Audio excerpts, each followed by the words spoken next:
રાતનો સન્નાટો અને રાતનો અંધકાર. નદીના પટમાં રેતીની ચાલતી હતી ખુલ્લેઆમ લૂંટ.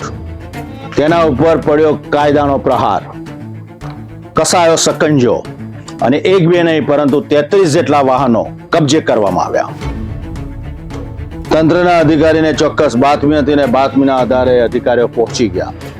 પરંતુ ચોંકાવનારી ઘટના પણ સામે આવી જ્યારે મામલતદારની ગાડી હતી તેની સામે જ રેતી ભરેલું ટ્રેક્ટર ખાલી કરવામાં આવ્યું. કોણ છે આ બધા માફિયાનો મુખ્ય માસ્ટર માઇન્ડ અને સૂત્રધાર? છેલ્લા ઘણા સમયથી આ વિસ્તારની અંદર વ્યાપક પ્રમાણમાં ફરિયાદો ઉઠી છે કે નદીના પટમાંથી બેરોકટોક રેતીનું ખનન થઈ રહ્યું છે.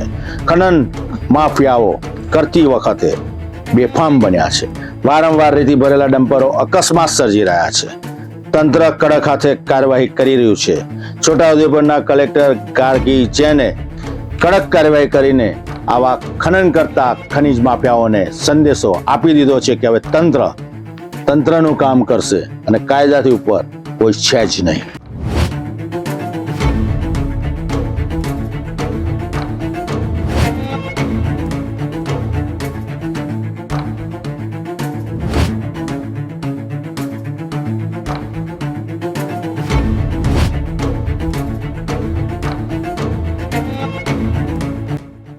છોટાઉદેપુર જિલ્લામાં ગેરકાયદેસર રેતી ખનન અને પરિવહન સામે જિલ્લા વહીવટી તંત્રે અત્યાર સુધીની સૌથી મોટી કાર્યવાહી હાથ ધરી છે.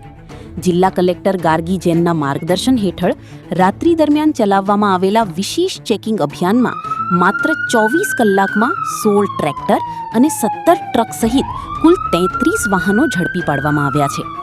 આ કાર્યવાહીથી રેતી માફિયાઓમાં ભારે ફફડાટ ફેલાયો છે.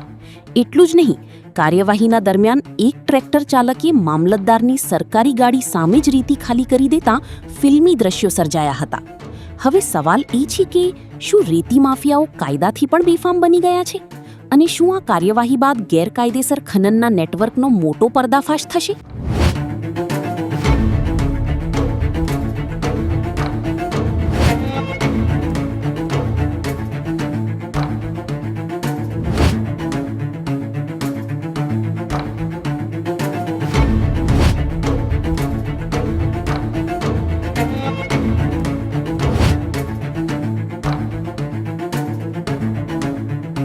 જિલ્લા કલેક્ટર ગાર્ગી જૈનની કામગીરીનો પ્રારંભ થયો અને સપાટો બોલાવી દીધો. તમામ નાયબ મામલતદાર, નાયબ કલેક્ટરને બોલાવીને તેમને સૂચનો કર્યા. ફરજ પર હાજર તમામ કર્મચારીઓની ટીમ બની અને ત્યારબાદ વિગતો મેળવી અને ચોક્કસ બાતમીના આધારે સ્થળ પર ટીમો ગોઠવાઈ ગઈ. પછી પૂછવું શું, 17 ટ્રેક્ટર અને સાથે 16 જેટલી ટ્રકો કબજે કરવામાં આવી, જેમાં ગેરકાયદેસર ખનીજનું વહન થતું હતું.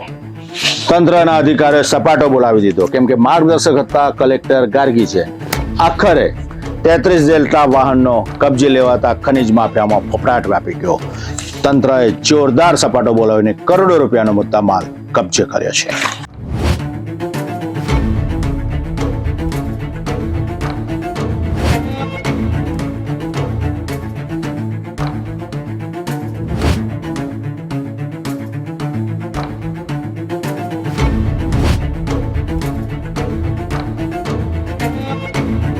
વહીવટીતંત્રની આ કાર્યવાહીથી ગેરકાયદેસર રેતી ખનન સાથે સંકળાયેલા તત્વોમાં ભારે ખળભળાટ મચી ગયો છે. દરોડા દરમિયાન એક ટ્રેક્ટર ચાલકે મામલતદારની સરકારી ગાડી સામે જ રેતી ખાલી કરી દેતા ઘટના સ્થળે ફિલ્મી દ્રશ્યો સર્જાયા હતા. આ ઘટનાએ માત્ર અધિકારીઓ જ નહીં પરંતુ સમગ્ર વિસ્તારમાં ચર્ચાનો વિષય ઊભો કર્યો છે.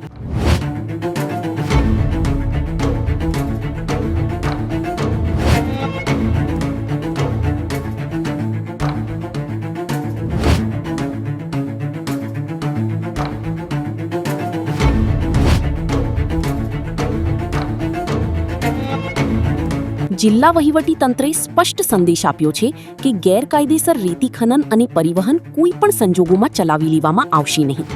આગામી દિવસોમાં પણ આવી જ સઘન કાર્યવાહી ચાલુ રહેશે અને ગેરકાયદેસર પ્રવૃત્તિમાં સંડોવાયેલા દરેક વ્યક્તિ સામે કાયદેસરની કાર્યવાહી કરવામાં આવશે.